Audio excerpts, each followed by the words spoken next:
એ માયાનું સ્વરૂપ છે. આજે માયા જોવો આપણી બધાની વચ્ચે જોવા મળે છે. માયાનો અર્થ શું થાય? આકર્ષિત કરવું. કોઈ પણ વસ્તુ પ્રત્યે આપણું મન આકર્ષિત થાય તો એમાં સમજી લેવાનું ભગવાનની આ માયા છે. આજે સમાજમાં આજના યુગની અંદર આ આકર્ષિત કરવાની જે ભાવના એ દિન પ્રતિદિન વધતી જાય છે. તમે જુઓ, લોકો મારા સામું કેમ જોવે, મેં આટલું કર્યું એના વખાણ કેમ થાય. આ એક વૃત્તિ છે.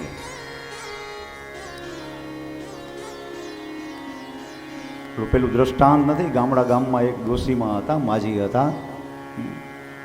પછી ગામની બહાર ઝૂંપડી કરીને રહેતા હતા એકલા પોતે. એમાં મનમાં એને વિચાર આવ્યો કે બીજું બધું તો ઠીક, હું અહીંયા એકલી રહું છું, કોઈ મારી ઘરે આવે નહીં, કોઈ જાય નહીં, કોઈ મને બોલાવે નહીં, તો મારે કંઈક કરવું પડશે, મને કોઈક બોલાવે એવું કંઈક કરવું પડશે. એટલે એ માજીએ વિચાર કર્યો. જૂના જમાનાના માજી હતા એટલે ઘરેણું થોડું ઘણું એ ભંગાવી અને એને એમ થયું કે સરસ મજાનું એક જાડું ધડચા જેવું કડું બનાવવું. પછી કડું પહેરીશ એટલે કોકની તો નજર જાહે ને, આમાં પૂછશે, ઓ માજી કડું તો બહુ સારું બનાવ્યું, કેટલાનું બનાવ્યું, કેટલા તોલાનું છે. આફુડા બોલાવા આવશે. માજીને આવો વિચાર આવ્યો. હવે કડું પહેર્યું પછી તો એ માજી પાણી ભરવા જાય. એ પંથગઢ ઉપર બધા ભેગા થાય બૈરાઓ. માજીને એમ કે હમણાં કોક પૂછશે, હમણાં કોક, પણ કોઈ પૂછે નહીં. કડાનું કોઈ પૂછે જ નહીં, કોઈની નજર જ ન જાય. માને એમ થાય કે આ તો ખર્ચો માથે પડ્યો. હાવ આ કોઈ પૂછતું કેમ નથી મને. પછી તો પાણી ભરવા જાય એટલે આ હાથમાં કડું પહેરેલું હોય ને, એ હાથ બરાબર આમ હેલ ઉપર રાખે એટલે નજર પડે ને, કોકની નજર પડે.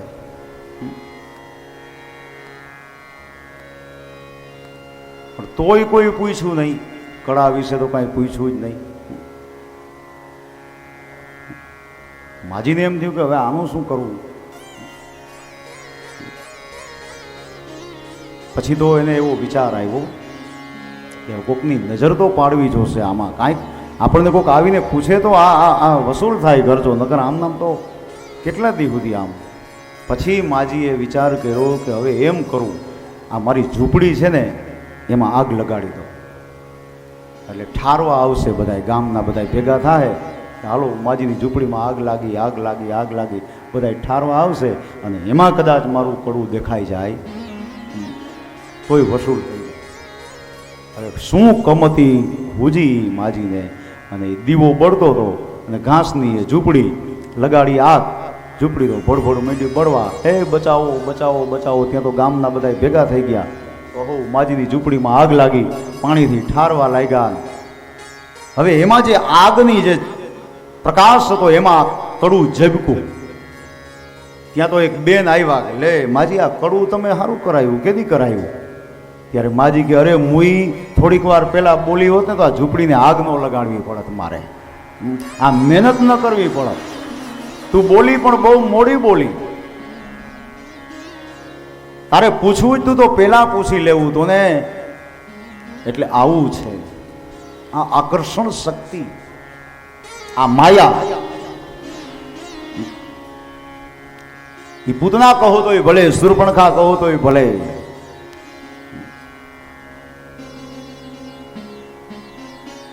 કહેવાનું તાત્પર્ય છે કે બહારથી જે સુંદર દેખાય પણ અંદર જે મલિન છે એ માયા છે, એ પૂતના છે. અને ગોકુળમાં જ્યારે આવી ત્યારે ચતુર્દશીના દિવસે આવી, 14ના દિવસે આવી. જો પૂતના 14નો આંકડો કેમ પસંદ કર્યો એને? એકાદશીની આવી હોત, 12ની દિવસે આવી હોત, 13ના દિવસે આવી હોત તો ચાલત. 14ના દિવસે આવી. અધ્યાત્મ રીતે જો આપણે વિચાર કરીએ તો પૂતના એ વાસના છે, અને વાસના 14 સ્થાનની અંદર રહેલી છે. આ 14 સ્થાન કયા કયા? 5 કર્મેન્દ્રિય, 5 જ્ઞાનેન્દ્રિય, મન, બુદ્ધિ, ચિત્ત, અહંકાર, ચતુષ્ટય અંતઃકરણ. 10 ને 4 14. 14 સ્થાનમાં અવિદ્યા રહેલી છે, એટલે એ 14ના દિવસે આવે. એવો એક અધ્યાત્મ અર્થ બતાવ્યો છે. પણ આવી અને નાના નાના બાળકોને મારવા લાગી, ઝેરી પૈપાન કરાવવા લાગી, બાળકોને લલચાવવા લાગી, ફળ આપે, કોઈને રમકડું આપે, બાળક એની પાછળ પાછળ દોડે. અજ્ઞાની જીવને શું ખબર પડે કે આ માયા છે? ગોકુળની અંદર એક પછી એક નાના નાના બાળકો મરવા લાગ્યા. હાહાકાર મચી ગયો. કોઈ ઉપદ્રવ, કોઈ રોગ, કોઈ મહામારી નહીં, છતાં પણ આ બાળકો કેમ મરે કોઈને કાંઈ ખબર ન પડે. એમાં પૂતના નંદ ભવનની અંદર આવી અને માં યશોદાને કહે કે માં, મને ઓળખી? માં કે ના, ઓળખાણ પડતી નથી, પરિચય આપો તો ખબર પડે. પૂતનાએ કીધું હું તમારી બેન થાવ. માં કહે બેન કેવી રીતે? મારે તો કોઈ બેન છે જ નહીં. તમે વળી બેનનું આ શક પણ કાઢીને આવ્યા. પૂતના બોલવામાં બહુ ચતુર છે, કારણ કે માયા છે. હે માં, તમને ન ખબર હોય, તમારા વિવાહ થઈ ગયા પછી મારો જન્મ થયો, એટલે તમે મને ન ઓળખતા હો, અને તમે ક્યારેક ક્યારેક આવો ત્યારે હું હાજર ન હોઉં, એટલે આમ એકાબીજા પરિચયમાં નથી આવ્યા, બાકી હું તમારી બેન થાવ. માં કહે ભલે, સારું થયું આવ્યા તો આ બાળકને રમાડજો, આ બધી જવાબદારી તમને હું સોંપું છું. માં તો ભોળા છે. પૂતનાને મોકો મળી ગયો. એક દિવસે નંદ ભવનમાં કોઈ છે નહીં. માં ગાયો દોવા માટે ગૌશાળામાં ગયા છે. નોકર ચાકરો ગોવાળો પોતપોતાના કામે લાગી ગયા છે, અને પૂતનાને થયું કે ચાલ, આજે મોકો છે, આ બાળકનો વધ કરી અને અહીંથી ભાગી જાઓ. પારણિયાની પાસે આવી. પારણિયામાં જોયું તો લાલાએ આંખો બંધ કરી દીધી. આંખો બંધ કરી એના તો સંતોએ ઘણા બધા કારણો બતાવ્યા છે કે પૂતનાને જોઈને લાલો આંખો કેમ બંધ કરી ગયો. કદાચ ભગવાન એવું વિચારતા હશે કે આ રાક્ષસી છે, છતાંય એના મૂળ સ્વરૂપને છુપાવે, તો હું તો ઈશ્વર છું, મારે મારા અસલ સ્વરૂપને હું કામ જાહેર કરવું જોઈએ, એટલે કદાચ આંખો બંધ કરી. ભગવાનની પાસે જેવા છીએ ને એવા થઈને જાવું, તો ભગવાન આપણને આંખ આપશે. હે પ્રભુ, જેવો છું એવો તારો છું, દંભ રાખીને ન જાવું. ઈશ્વરની સાથે જેવા છીએ એવા સમર્પિત થઈ જવાનું, તો પરમાત્મા સ્વીકારે. આજે પૂતના છે રાક્ષસી, છતાંય બનાવટી રૂપ લઈને ગઈ. પરિણામે લાલાએ આંખો બંધ કરી દીધી. આપણે બનાવટ કરી તો ભગવાન બનાવટ જ કરે ને. આપણે સાચા અંતઃકરણથી ભગવાનની પાસે જાય, ભગવાને આપણને સાચા અંતઃકરણથી દર્શન આપે.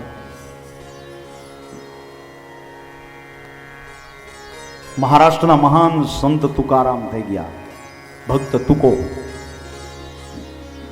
ભગવાન વિઠોબાજી પંઢરપુરમાં પ્રેમથી એને તુકો કહીને બોલાવતા, ભગવાન પોતે. એવી ભક્તિ તુકારામ. અને તુકારામનો એવો નિયમ હતો કે જ્યાં સુધી પંઢરપુર વિઠ્ઠલનાથજીના, વિઠોબાજીના દર્શન ન થાય ત્યાં સુધી એને ક્યાંય ગમે નહીં. આવો એક નિયમ.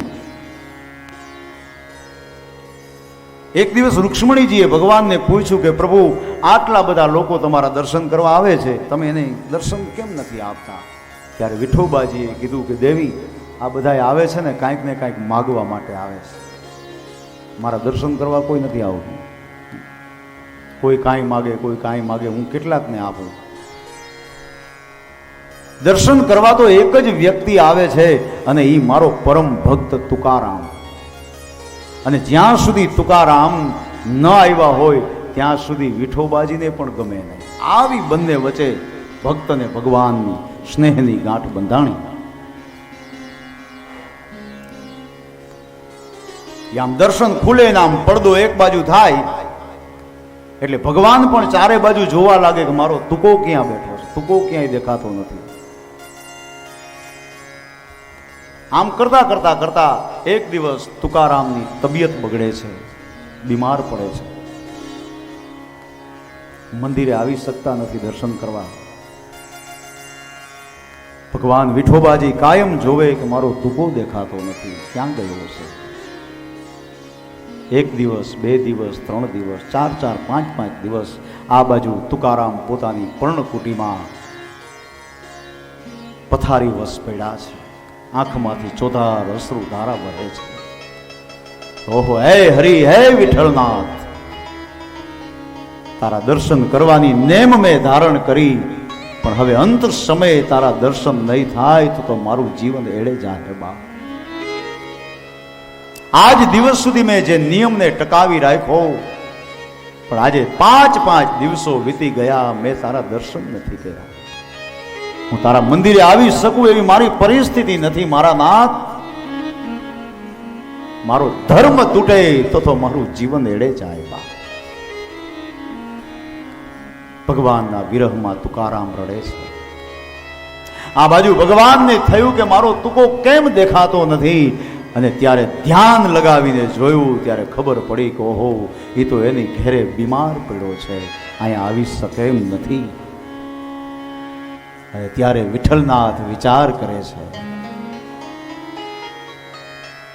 કે ભલે અહીંયા ન આવે તો શું થયું, ચાલ મારે જવું પડશે એની પર્ણકુટીએ દર્શન આપવા માટે. ભગવાને નિર્ણય કરી લીધો. અને આ બાજુ મંગળાના દર્શન ખુલે, એ આખું મંદિર એમ કહેવાય કે આમ ભક્તોની ભીડ જામી છે કે ક્યારે ભગવાનના દર્શન ખુલે અને ક્યારે દર્શન કરીએ. પણ આમ કરીને જ્યાં પડદો દૂર થયો ત્યાં તો ભક્તજનો જય જયકાર કરવા લાગ્યા. પણ એ સમયે વિઠ્ઠલનાથ તુકારામને ઘેરે હતો અને ત્યાં તુકારામને દર્શન આપ્યા કે ઉઠ બાપ, હું તને દર્શન દેવા માટે આવ્યો.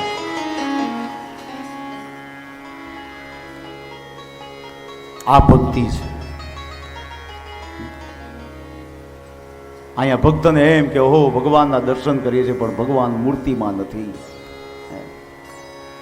આપણી આતુરતા જાગે તો આપણા આંગણે આવે ઈ ઈશ્વર, ઈ ભક્તિમાં. ભગવાને આંખો બંધ કરી, પોતાના બાળ સ્વરૂપને લઈ ખોડામાં લઈ અને ઝેરી પૈપાન કરાવવા તૈયાર થાય. પણ ભગવાને એમ કહેવાય છે કે એના દૂધની સાથે સાથે એના પ્રાણને ચૂસવા લાગ્યા. શરીરમાંથી પ્રાણ ચૂસાયા, વેદના થવા લાગી, અંતઃકરણ આકુળ વ્યાકુળ થવા લાગ્યું. પૂતનાનું અનુસંધાન છૂટી ગયું, સહનશીલતા તૂટી અને ધીમે ધીમે ધીમે ધીમે મૂળ સ્વરૂપમાં પ્રગટ થવા લાગ્યું. આ રાક્ષસો છે ને, બનાવટી રૂપ લેતા હોય ને ત્યારે એને અંદરથી અનુસંધાન રાખવું પડતું હોય કે મેં શેનું રૂપ લીધું છે તો જ એ રૂપને ટકાવી શકે. અનુસંધાન તૂટે એટલે એને મૂળ સ્વરૂપમાં પ્રગટ થવું પડે. પૂતના મૂળ સ્વરૂપમાં પ્રગટ થઈ તાળ જેવું વિકરાળ દેહ એ બાળ સ્વરૂપને લઈ આકાશ માર્ગે ઉડવા લાગી. માયાવી માં યશોદાની નજર પડી કે હો, મારા બાળકને કોઈ લઈ જાય છે, રાક્ષસી, બચાવો બચાવો બચાવો.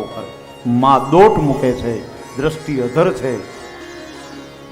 ભગવાનને દયા આવી કે માને હવે વધારે પરિશ્રમ આપવો નથી.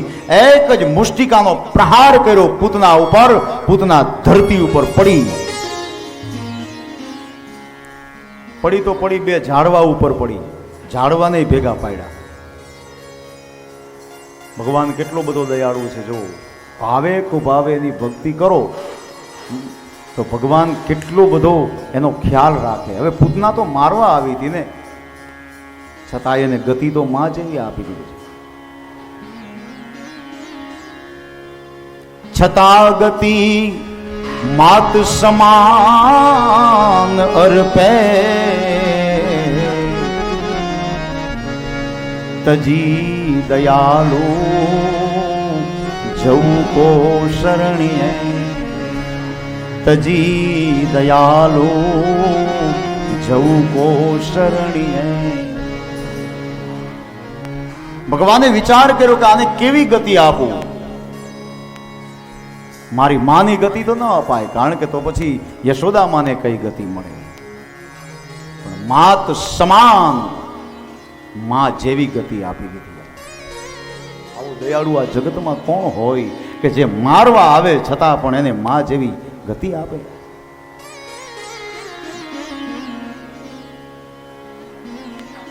આ પરમાત્માની ભક્તિ.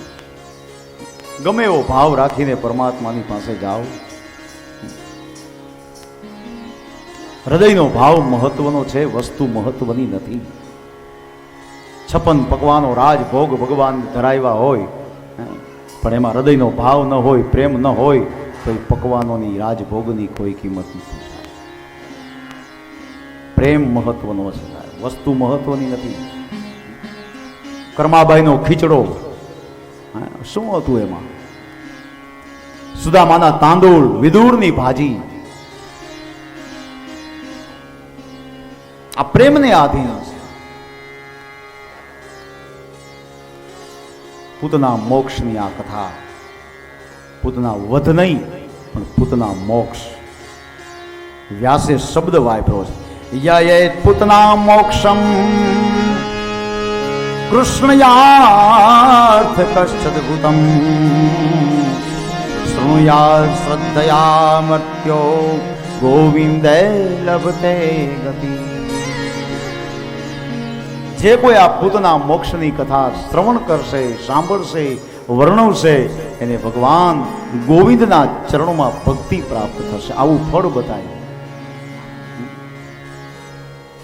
કોઈના વધની કથા સાંભળીએ તો એમાં આપણને પુણ્ય ન મળે,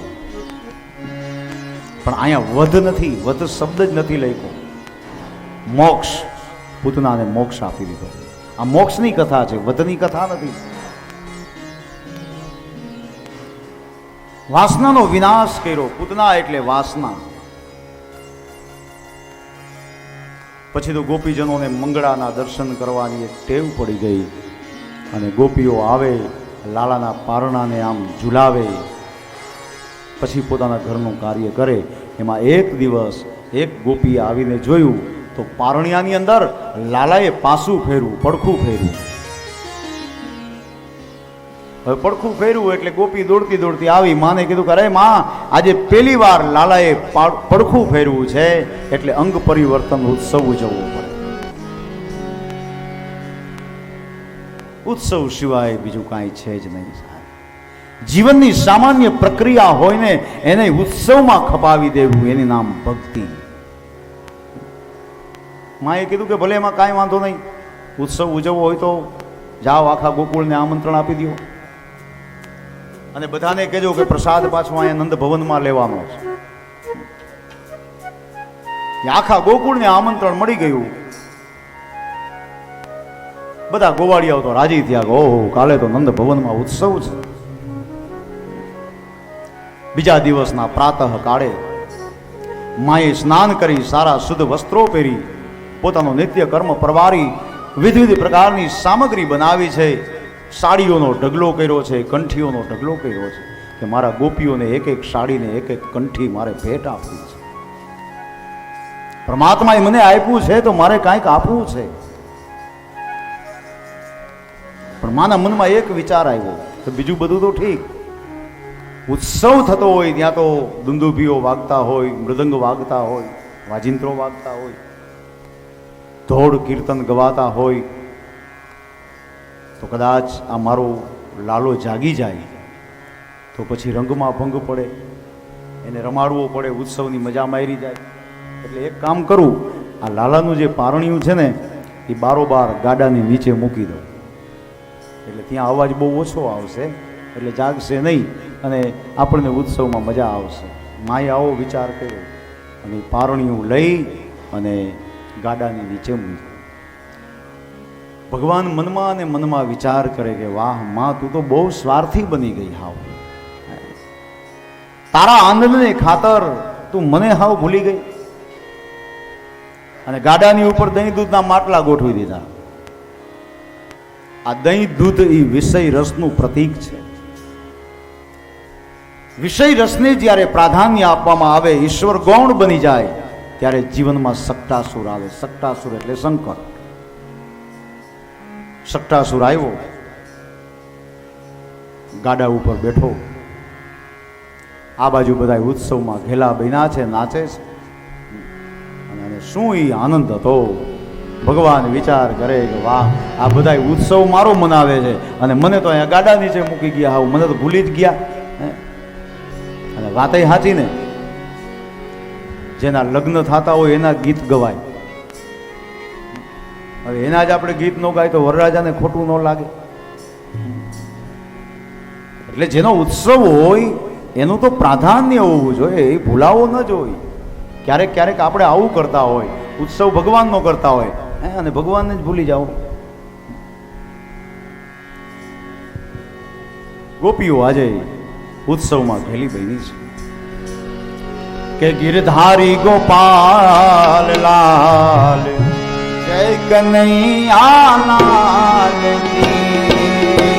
ગિરધારી ગોપાલ લાલ જય કનૈયા લાલ કી બોલો કનૈયા લાલ ગિરધારી ગોપાલ લાલ જય કનૈયા લાલ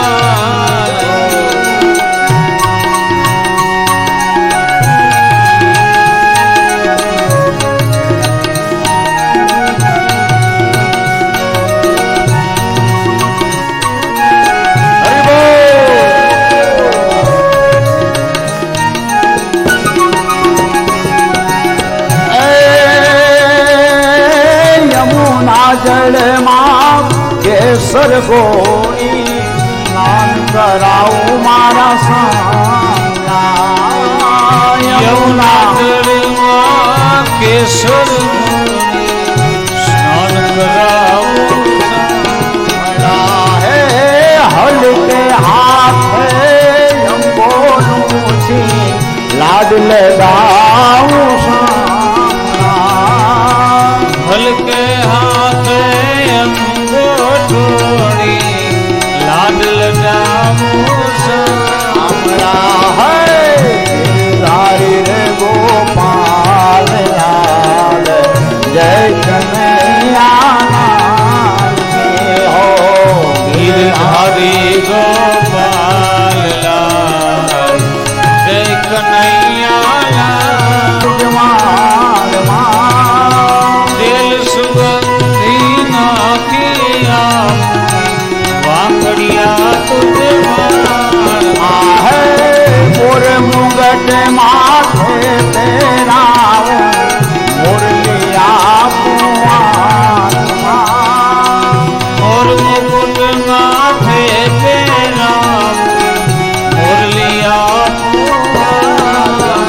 હે કુમકુમ કેરા તિલક લગાવું ત્રિકમ તારા બાલ ત્રિકમ લાલ માં. હે ગિરધારી રે ગોપાલ લાલ લાલ ગિરધારી ગોપાલ લાલ જય કનૈયા લાલ હરિ બોલ.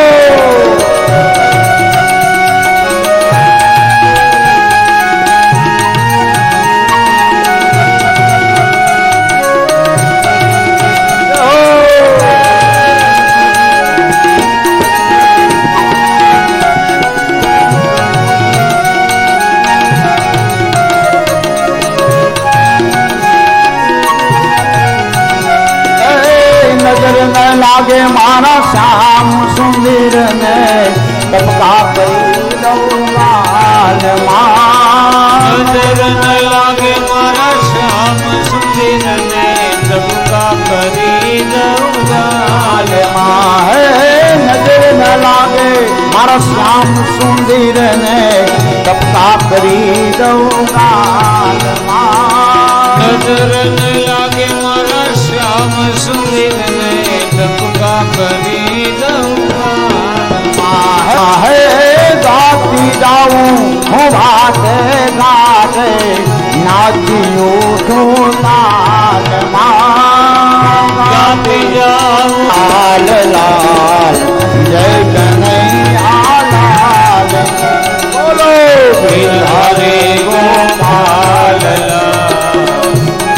કનૈયા લાલ જી હે જય કનૈયા લાલ કી જય બોલો નંદલાલ કી હે જય કનૈયા લાલ કી જય બોલો નંદ લાલ કી હે જય કનૈયા લાલ કી જય બોલો નંદલાલ કી હો જય કનૈયા લાલ કી જય બોલો નંદ લાલ કી બોલો ધારી રે ગોપાલ લાલ જય કનૈયા લાલ કી હે ગિરધારે ગોપાલ લાલ જય કનૈયા લાલ કી હો ગિરધારી ગોપાલ લાલ જય કનૈયા લાલ કી હે ગિરધારે ગોપાલ લાલ જય કનૈયા લાલ કી હો ગિરધારી ગોપાલ કનૈયા લાલ કી હો ગિરધારી ગોપાલ જય કનૈયા લાલ કી હો ગિરધારે જય કનૈયા લાલ જય કનૈયા ગિરધારે ગોપાલ સૌ મનાવી રહ્યા છે બધાય આ બાજુ સકટાસુર સંકટ રૂપી સકટાસુર સકટાસુર એટલે સંકટ આ એક એક અસુરો છે ને એ બહુ રૂપક બતાવ્યા છે પૂતના છે એ વાસના છે અવિદ્યા છે સકટાસુર છે એ સંકટ છે જીવનમાં સંકટ ક્યારે આવે દુઃખ ક્યારે આવે જ્યારે આ જીવ પરમાત્માથી વિમુખ થાય ત્યારે પરમાત્મા ભૂલાઈ જાય ત્યારે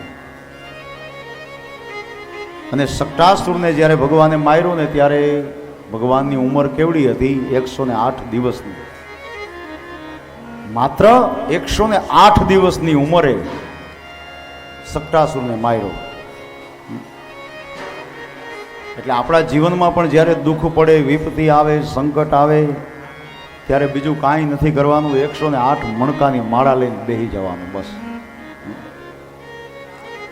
જીવનમાંથી સંકટ ચાલ્યું જાય દુઃખ ચાલ્યું જાય 108 એ આંકડો છે ને અધ્યાત્મ રીતે બહુ મહત્વનો છે ઇમરજન્સી આંકડો છે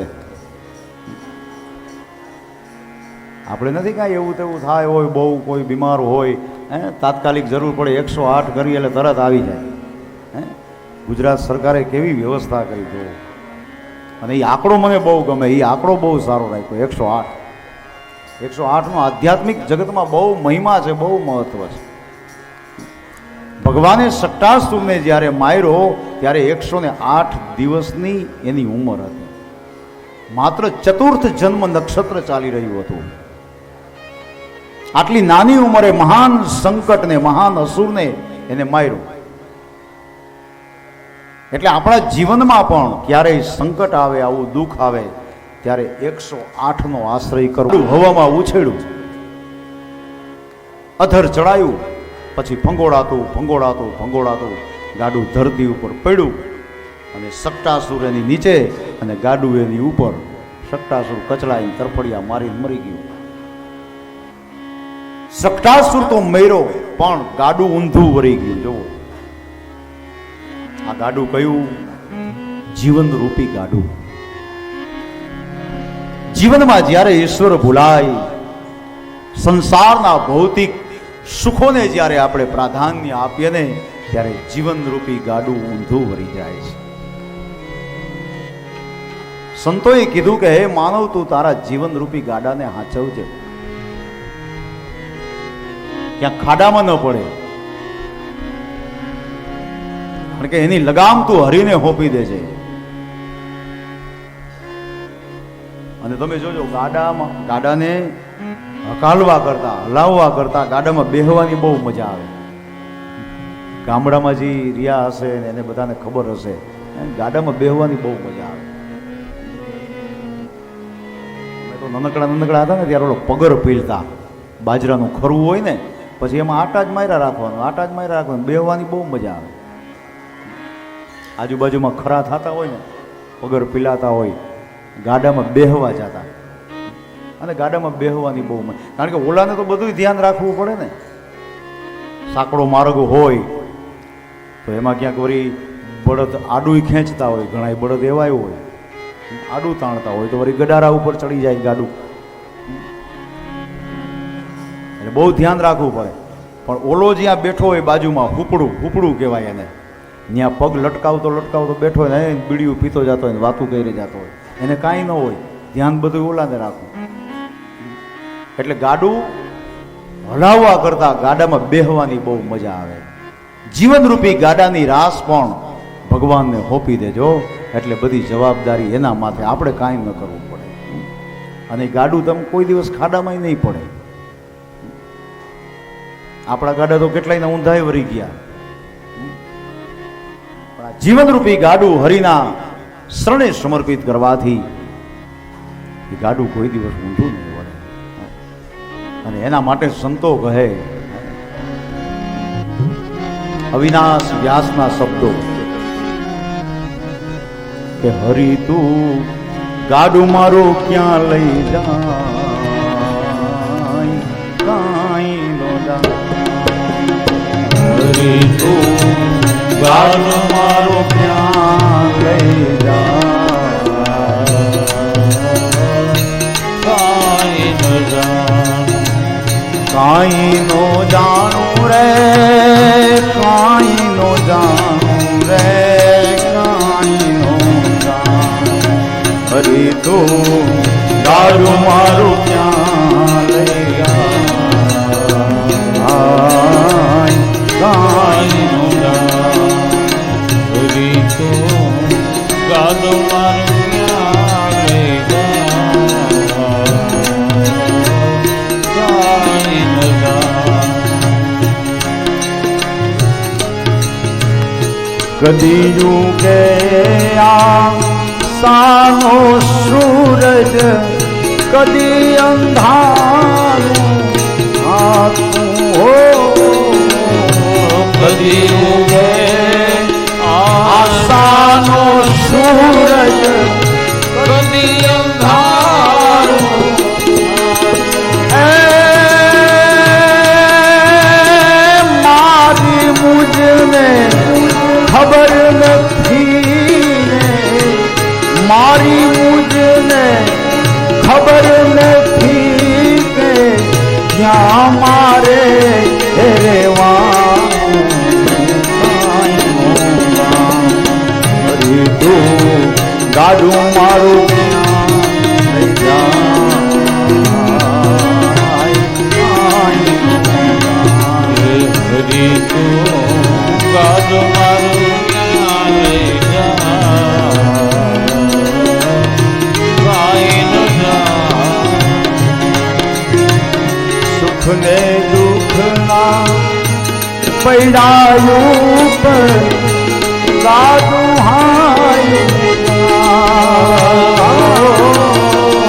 સુખ ને દુઃખના પૈડાયું ગાડું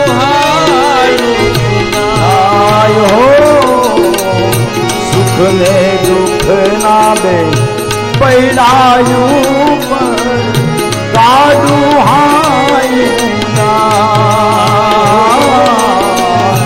સુખ ને દુઃખના પૈડાયું ગાડું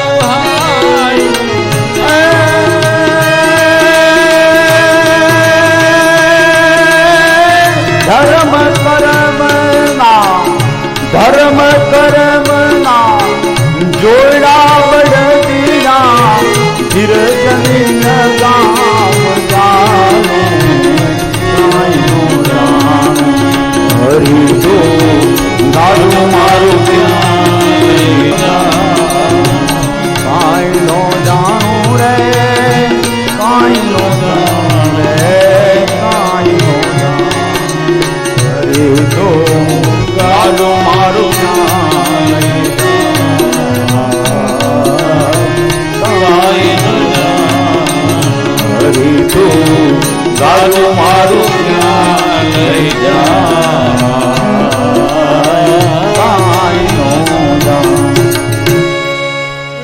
જીવનરૂપી ગાડું છે. પરમાત્માની કૃપા હોય ને તો ગાડું રગડ ધગડ કરતું કરતું પણ પહોંચી જાય, ક્યાંય ઊંધું ન વળે. પણ પરમાત્માની કૃપા હોવી જોઈએ. શક્ટાસુરનો વધ કર્યો, ત્યાર પછી તૃણાવર્તનો વધ કર્યો છે. તૃણાવર્ત વંટોળિયો બનીને આવ્યો ગોકુલમાં,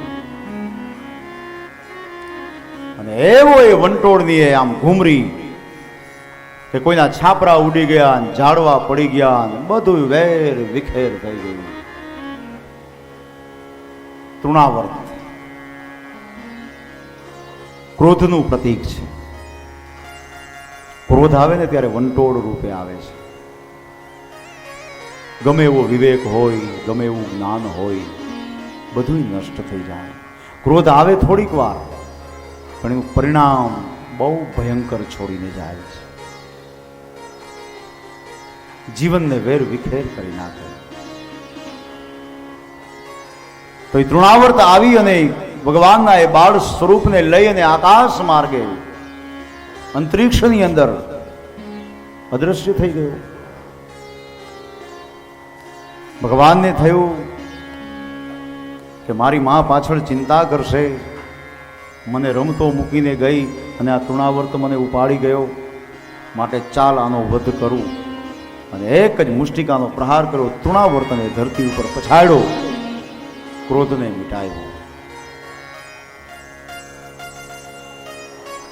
અને હવે તો ધીરે ધીરે બાલકૃષ્ણલાલ મોટા થતા જાય છે. હવે ઘૂંટણિયા ભર હાલવા લાગ્યા બંને બાળકો આમ નંદ ભુવનના આંગણામાં આમ રમવા નીકળે. એ બ્રહ્માજી ડોકા કાઢી કાઢી અને જોવે, ઓહો મારો બ્રહ્મ કેવો લાગે છે. કે નંદ ભુવન ના એ આંગણિયામાં એક બાળક રમતું દીઠું જો. નંદ ભુવન ના એ આંગણિયામાં એક બાળક રમતું જોયું. પગમાં નુપુર ઝાંઝર પહેરેલા જઈને એનું જે અવાજ આવતો હોય, કર્ણ પ્રિય અવાજ, ગોપીઓના ચિત્તને આકર્ષિત કરનારો અવાજ, કેવો લાગતો હશે ત્રિલોકનો નાથ. ગોઠણિયા ભર હાલતા હાલતા હાલતા નંદ ભવનમાં રમતો હશે. અને આમ ભગવાનની એ બાળ લીલા ધીમે ધીમે ધીમે ધીમે આગળ ચાલે. પણ એક સમયે ગર્ગાચાર્યજી મહારાજ પધાર્યા છે.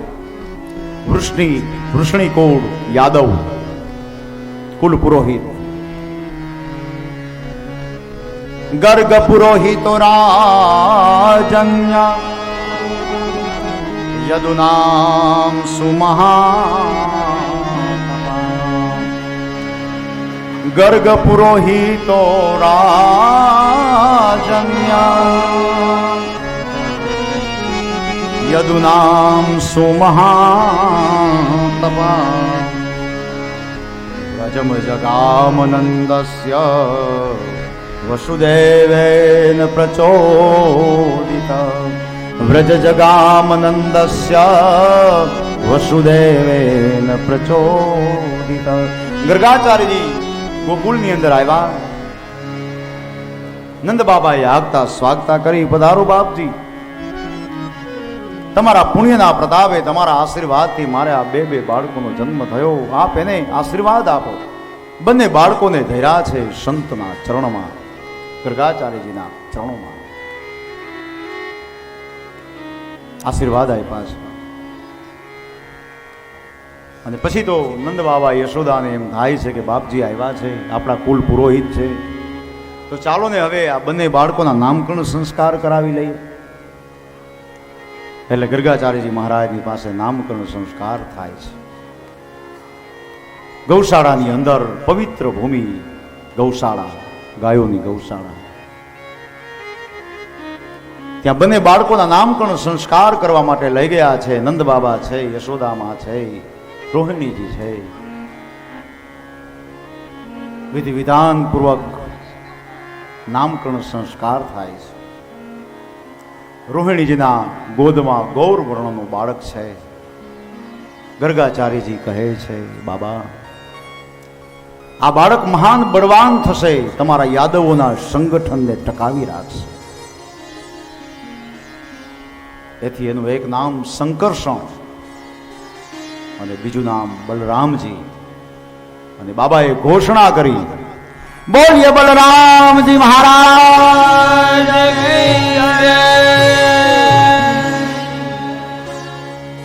ત્યાર પછી યશોદાની ગોદમાં શ્યામ વર્ણનું બાળક સૂતું છે. એને જોઈ અને ગર્ગાચાર્યજી મહારાજ વિચાર કરે છે, કહો આજે કોઈ દિવસ નહીં અને આજે બાળક તરફ મારું ચિત્ત કેમ આજે આકર્ષાય છે? નક્કી આ બાળક કોઈ મહાન છે. लाली मेरे लाल की जहां देखो तहां लाल, ऐज लाली देखन में गई तो मैं भी हो गई लाल, लाली देखन में गई तो मैं भी हो गई लाल. ગર્ગાચાર્ય પોતાના સ્વરૂપને ભૂલી ગયા કે હો આ શું, મારું ચિત્ત આના તરફ આકર્ષિત કેમ થાય? આ કોઈ પરમ તત્વ હોય એવું મને લાગે છે. હે માં, જગતના તમામ જીવોનું ચિત્ત ચોરી નાખનાર આ તારો બાળક, આકર્ષિત કરનાર પરમ તત્વ એટલે એનું નામ કૃષ્ણ. અને ઘોષણા થઈ, બોલીએ કૃષ્ણ કનૈયા લાલ. કૃષ્ણ ને બલરામ બંને બાળકોના નામકરણ સંસ્કાર થયા છે. ગર્ગાચાર્યને પણ આનંદ થયો, નંદ અને યશોદાને પણ આનંદ થયો. પછી તો કહે છે કે બાપજી આપ રોકાઈ જાઓ, પણ ગર્ગાચાર્યજી કહે કે માં હું સ્વપાકી છું, હું મારા હાથે રસોઈ બનાવીને પછી ભોજન કરું એવું મારો નિયમ છે. ભલે બાપજી કાંઈ વાંધો નહીં, તમે તમારી જે કાંઈ સામગ્રી જોતી હોય મને કહો. બોલો તમારા ઠાકોરજીને તમારા ઈષ્ટદેવને શેનો ભોગ ધરાવવો છે? ગર્ગાચાર્યજીએ કીધું કે આજે મારે ખીરનો ભોગ ધરાવવો છે. માએ બધી સામગ્રી આપી. ગર્ગાચાર્યજી મહારાજ યમુનામાં પવિત્ર નીર કરી ને સ્નાન કરી, એ જળની જારી ભરી, સ્વચ્છ વસ્ત્રો પરિધાન કરી નંદ ભવનની અંદર આવે છે. પવિત્રતાથી રસોઈ બનાવે છે. ખીરનો પ્રસાદ, ખીરની સામગ્રી થાળીમાં રાખી અને પછી પોતાનો ઈષ્ટદેવ નારાયણ ભગવાન એને યાદ કરે, હે હરિ, હે નારાયણ, હે પ્રભુ. ગર્ગાચાર્યજીનો એવો નિયમ હતો કે ઓમ નમો નારાયણ, ઓમ નમો નારાયણ નામની 12 માળા કરે પછી એ ભોજન કરે. ઈષ્ટદેવને ભોગ ધરાવે, પ્રભુ આ તારું છે ને તને અર્પણ કરવું છે, પણ ઓમ નમો નારાયણ, ઓમ નમો નારાયણ નામની માળા કરે. ગર્ગાચાર્યની આંખો બંધ અને આ બાજુ કનૈયાએ સાંભળ્યું કે બાપજી મને બોલાવે છે. ત્રિલોકનો નાથ તો હું છું, પરબ્રહ્મ પરમાત્મા હું છું, માટે ચાલ જવા દે. ગોઠણિયા પર હાલતા હાલતા હાલતા હાલતા ખીરની જે થાળી ભરી હતી ત્યાં બરોબર આવ્યો. આમ એક કોળીઓ લઈને મોઢામાં મૂક્યો, ત્યાં તો એવો સ્વાદ આવ્યો કનૈયાને, મને લલચાયું. બરાબર જોયું, ગર્ગાચાર્યની આંખો બરાબર બંધ છે. ઓમ નમો નારાયણ, ઓમ નમો નારાયણ નામની માળા હાલે છે અને કનૈયાને મોકો મળી ગયો. એક પછી એક કોળિયા મીંડો ભરવા, આખી થાળી ખલાસ.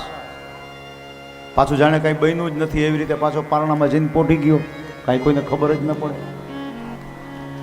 ગર્ગાચાર્યની આંખો ખુલી અને જોવે તો થાળીમાં કાંઈ નંબરે. આજુબાજુ જોયું, કોઈ દેખાયું નહીં. ભવનમાં અંદર દ્રષ્ટિ પડી, કનૈયાને જોયું પારણામાં, અને એમાં એક હોઠ ઉપર ખીરનો દાણો રહી ગયેલો, ચોખાનો દાણો. ઈ વરિયા કનૈયો ચાટવા ગયો અને ગર્ગાચાર્યની ખબર પડી ગઈ કે આ છે, આ ખાવા વાળો આ છે. એ માને પુકાર કર્યો કે હે માં, આ તારા નટખટને સમજાવ, મારા પ્રભુને ભોગ ધરાવવાનો હતો ને પોતે ઝાપટી ગયો. આવો મોઢે ચડાવ્યો છે તે આને. આવા શું લખણ? હે માં, જરાક આવી અને કે. માં આવ્યા ને કનૈયાને ઠપકો દીધો ને કનૈયા તારે આવું કરાય? બાપજીને હેરાન કરે છે. કનૈયો કે માં મને બોલાવે ને હું ન જાઉં તો બાપજીને ખોટું ન લાગે. ગર્ગાચાર્યજી કહે મેં ક્યાં તને બોલાવ્યો હતો? હું તો મારા ઈષ્ટદેવને યાદ કરતો હતો, મારા નારાયણને યાદ કરતો હતો. માં કહે ચાલો જે થયું તે થયું બાપ, મને કહો બીજી સામગ્રી તમને આપું, તમે બીજી વખત રસોઈ બનાવી લ્યો. બસ બાળક છે, હવે કદાચ ભૂલ થઈ ગઈ હોય જવા દો. બીજી વખત રસોઈ. હવે એક તો 12 વાગી ગયા હોય અને ભૂખ લાગી હોય અને બીજી વાર રસોઈ બનાવવી પડે, એ કેટલું અઘરું પડે. પણ છતાંય વળી સ્નાન કરવા ગયા યમુનામાં, વળી જળની જારી ભરી ત્યાંથી, વળી સ્વચ્છ વસ્ત્રો અને વળી રસોઈ તૈયાર, અને પાછો ખીરનો પ્રસાદ. પણ આજુ વખતે તો ખીર પેલા કરતા બહુ સારી થઈ હતી. એવી સ્વાદિષ્ટ, માલિકો એલચીના દાણા નાખેલા, એવી ખુશ્બુ આવે. કારણ કે અત્યારના સમયે આ બધું ભોજનનું વર્ણન કરવું ને મને પાપ લાગે. આમ તો ભૂખ લાગી હોય એક તો મારે ક્યાં બધાને હેરાન કરવા, પણ આ તો ભગવાનનો પ્રસાદ છે. અને ગર્ગાચાર્યજી કે લક્ષ્મીજીના નારાયણ પ્યારા, મારા મંદિરે આવો રે. લક્ષ્મીજીના નારાયણ પ્યારા, મારા મંદિરે અવતરીને ભોજન પીરસું, જીવન જમતા જાવો રે. અવતરીને ભોજન પીરસું, જીવન જમતા જાવો રે. સાકરીજો કંસાર બનાવ્યો, સાકર શીરો કીધો રે. સાકરીઓ કંસાર બનાવ્યો, સાકર શીરો કીધો. હે ભજીયા સાથે ચટણી મૂકી, પાપડ તો શેકાવ્યા રે. ભજીયા સાથે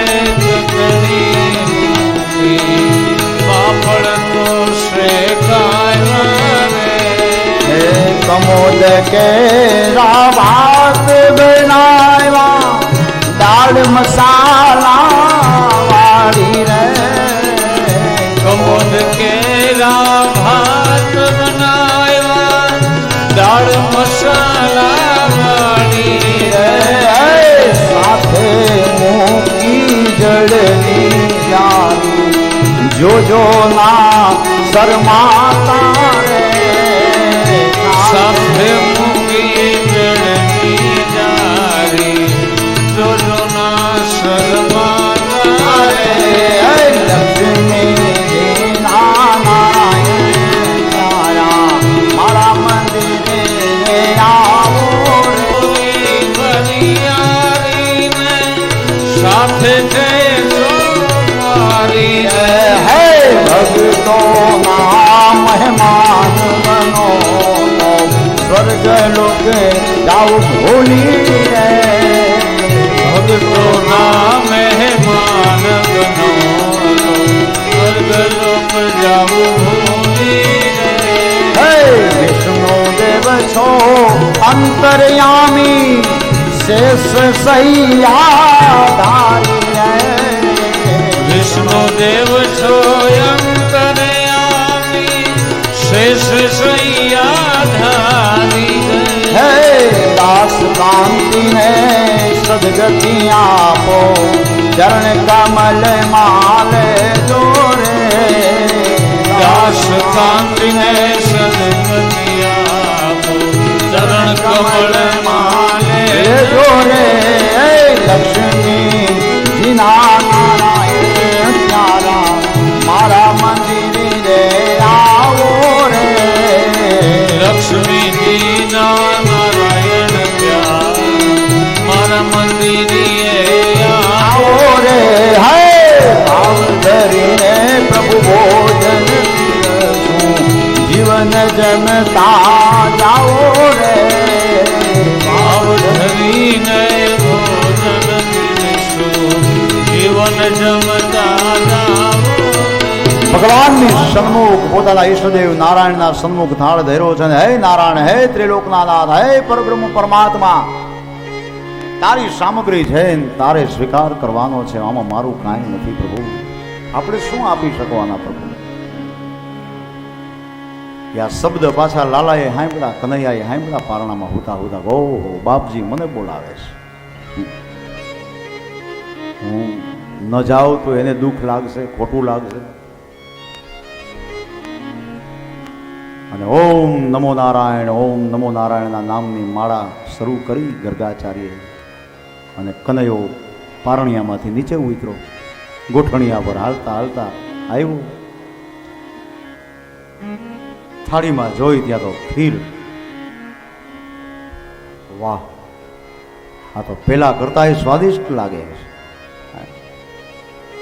એ ગર્ગાચાર્યની આંખો ઉપર આમ બરાબર આમ નિરખીને જોયું, આંખો બંધ છે ખુલી, બંધ હોય તો શરૂ કરવું. આંખો બંધ હતી. ઓમ નમો નારાયણ, ઓમ નમો નારાયણ. કનૈયાને મોકો મળી ગયો ને એક કોળિયો મોઢામાં મૂક્યો, બીજો મૂક્યો. આમ કરતા કરતા કરતા 2-5 કોળિયા તો ઝાપટી ગયો. પણ આજુ વખતે બન્યું એવું કે ગર્ગાચાર્યની એ 12 માળા પૂરી થઈ ગઈ. કારણ કે એક થાળી તો ખાઈ ગયો હતો, એટલે પછી ભૂખ ન હોય ને, બહુ ધીમે ધીમે ખાધું. ત્યાં માળા પૂરી થઈ ગઈ. આંખો ખોલીને જ્યાં જોયું ત્યાં તો સામે કનૈયો એક હાથ થાળીમાં, અને ગર્ગાચાર્યજી હાથ પકડી લીધો. હવે ક્યાં જવાનું? અને માને પોકાર કર્યો કે એ માં જલ્દી આવ. માં દોડતા દોડતા આવ્યા. શું થયું બાપજી, શું થયું? અરે શું થયું શું? આ જો આ બીજી વખત મારા આ ભોગને, આ હજી તો મારા ઠાકોરજીને મારે હજી ધરાવવાનો છે, અને આ બીજી વખત આવું કર્યું. આને આવો મોઢે ચડાવ્યો હતો, આટલા બધા તોફાન, આને કઈ તું કહેતી નથી? બાપજી માફ કરો. અરે માફ શું કરે? અને પછી તો ભૂખે એવી લાગી હોય ને, 2 વખત રસોઈ બનાવી, એ પછી તો વડકે વાતું હોય. હે માં, આ જરાય તને ખબર છે આ નાનો છે, આટલા તોફાન કરે, આ મોટો થઈને શું કરશે? અને માય થોડા ક્રોધિત થયા કનૈયા ઉપર કે કનૈયા આવું કરાય? તને જરાય વિચાર નથી આવતો? આપણે આંગણે આ બાપજી પધાર્યા છે અને એને આવે આવા આપણે પરેશાન કરીએ, એ બરાબર ન કહેવાય. તારે ખીર ખાવી હતી તો મને વાત કરવી હતી, હું તને બનાવી દે. કનૈયો કહે માં પણ હું શું કરું, મને બોલાવે ને હું ન જાઉં? હું ક્યાંય વગર બોલાવે જાતો નથી. ગર્ગાચાર્યજી કહે જો જો માં, જો આ તારો નટખટ કેટલો કેટલો બોલવામાં ચતુર છે, હું એને શું કામે બોલાવું? હું તો મારા ઈષ્ટદેવને યાદ કરતો હતો કે હે નારાયણ, હે હરિ, હે ત્રિલોકના નાથ, હે પરબ્રહ્મ પરમાત્મા. પણ ગર્ગાચાર્યજીને ખબર નથી કે જે પરબ્રહ્મ પરમાત્માનો એ નાદ કરે છે એ પરમાત્મા તો નંદ ભવનના આંગણે રમે છે. એટલે કનૈયાને થયું કે ચાલ હવે બાપજીની શંકાનું સમાધાન કરું કે હું પોતે જ નારાયણ છું બાપ. એમ કહેવાય છે કે ગર્ગાચાર્યજીએ કનૈયાનો હાથ પકડેલો આમ, પણ ભગવાને પોતાનું ઐશ્વર્ય પ્રગટ કર્યું અને ચતુર્ભુજ સ્વરૂપ ધારણ કર્યું. હાથમાં શંખ ચક્ર ગદા પદ્મધારી. ગર્ગાચાર્યજી આંખો બંધ કરી ગયા. ઓહો, હું આ શું જોઈ રહ્યો છું? સામે કેવું સ્વરૂપ દેખાયું? સશંખ ચક્ર સકિરીટ કુંડલ સપીત વસ્ત્રમ સરસિરો હે ક્ષણમ સહાર વક્ષસ્થલ કૌસ્તુભ પ્રિયમ નમામિ વિષ્ણુ શિરસા ચતુર્ભુજમ. હે પ્રભુ, હે પરમાત્મા, હે નારાયણ, તારા ચરણોમાં કોટી કોટી વંદન બાપ. હું તને ઓળખી ન શક્યો. ગર્ગાચાર્યને ખાતરી થઈ ગઈ કે આજ મારો નારાયણ છે, આ કોઈ સામાન્ય બાળક નથી. પછી ભગવાને પાછો પોતાનો માયારૂપી પડદો ઢાંકી દીધો. જ્યાં આંખ ખોલીને જોવે ત્યાં તો હતું એવું ને એવું પ્રાકૃત બાળક. ગર્ગાચાર્ય તો આંખો છોડવા માંડ્યા. કીધું આ શું દેખાણું? આ ઘડીકમાં ચતુર્ભુજ ને ઘડીકમાં બાળ સ્વરૂપ, કંઈ સમજાતું નથી. પણ છે કાંઈક રહસ્ય, કોઈને વાત ન કરી. પણ જતા જતા મર્મમાં એટલું જરૂર કહેતા ગયા માને કે માં, મારા નારાયણમાં તો 60 ગુણ છે, પણ આ તારા દીકરામાં 64 ગુણ છે, 4 વધારાના છે, માટે એનું જતન કરજે માં, એને હાચવજે. આ રતન છે, રતન. ગર્ગાચાર્યજી અંતરના આશીર્વાદ દઈને જાય છે. અને ખરેખર જો નારાયણમાં તો 60 ગુણ છે, પણ કૃષ્ણ જે લીલા છે ને એ 64 ગુણથી ભરેલી છે. કૃષ્ણ લીલા 4 વધારાના છે, કારણ કે રૂપ માધુરી, લીલા માધુરી, વેણુ માધુરી અને સેવા માધુરી, આ 4 ગુણ કૃષ્ણ ચરિત્રના છે. રૂપ માધુરી, કૃષ્ણ જેવું રૂપ આ જગતની અંદર કોઈનું નથી. વેણુ માધુરી, કનૈયાએ જેવી વેણુ વગાડીને આ જગતની અંદર કોઈ વગાડી ન શકે. આજે તો મોટા મોટા કલાકારો છે, પણ એ સમયમાં આજથી 5,5,5,000 વર્ષ પહેલા જે વેણુનો નાદ કર્યો અને ત્યારે વૃંદાવનના ઝાડવા ડોલવા લાગ્યા હતા. પ્રકૃતિ પોતાનો ક્રમ ભૂલી ગઈ એવી વેણુ વગાડી. વેણુ માધુરી, લીલા માધુરી, કૃષ્ણએ જેવી લીલા કરી એવી લીલા કોઈ ન કરી શકે. અને સેવા માધુરી, કૃષ્ણએ જે સેવાનો મર્મ જગતને બતાવ્યો ને એવી સેવા આ જગતમાં કોઈ ન કરી શકે. ઉઘાડા પગે 11 વર્ષ 52 દિવસ વ્રજમાં ગાયોની પાછળ ભટકી ભટકી ભટકી અને ગાયો ચારી. ઈ સેવા માધુરી છે. નારાયણ સમો ગુણ, હે માં, આ તારો બાળક મારા નારાયણ કરતા પણ શ્રેષ્ઠ છે. આવા અંતરના આશીર્વાદ દઈને જાય છે. અને ત્યાર પછી તો હવે બંને બાળકો મોટા થાય છે. હવે તો નંદ ભવનની બહાર રમવા લાગ્યા શેરીમાં, અને ગોવાળોને ભેગા કરી અને અનેકવિધ પ્રકારની રમતો રમે છે.